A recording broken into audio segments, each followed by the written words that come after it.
Alright guys, so we're back with our 300 horsepower electric motor. This is a 4-pole 1800 RPM 460 volt electric motor. I took this out of our burn-off oven right when I got to work, so that's why it's 300 degrees. But to rebuild this thing, we need to go through and we need to count all of these wires. We need to see how many wires it was wound with, how it was connected. We need to sandblast everything, get it all cleaned up.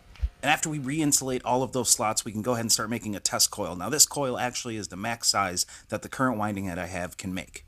I really would have preferred to have the tip to tip, the point right here down on the bottom, a little bit longer than it was, but we can go ahead and work with it. We take a lot of caution to not scratch any of those magnet wires when we're putting them in because they're enamel coated and a little scratch can cause us to have shorts internally. Now originally this had concentric coils. We had 12 groups of 3 and I switched it over so that we have 12 groups of 4 to occupy our 48 slots. By doing this and keeping the connection the same, we have more coils in the motor, which knock down our volts per coil by almost 50 volts. But it's getting kind of close to lunchtime, and I'm pretty notorious for eating my lunch that I brought for lunch before lunch, and then I have to go out for lunch at lunch. So this is a WEG motor, 460 volts, 337 amps, 300 horsepower, 2,711 pounds. It's not really a flex. Electric motors get extremely big, 10,000, 50,000, 100,000 pounds.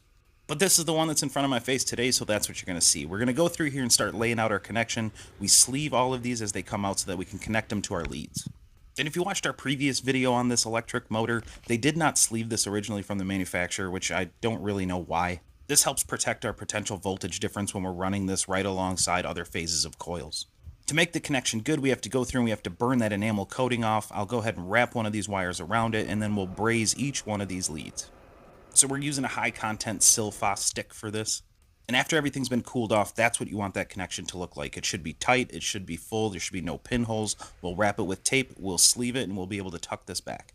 Now there's 12 groups of coils and each group has a start and an end, so we have 2 connection points. Each lead is connected to 2 coil ends. This is our 2 and 4 circuit delta. We'll do a bunch of electrical tests with this. Even if we miss one of those magnet wires when we're winding them in multiple like this, we'll have an issue with the electric motor. It's not going to run properly.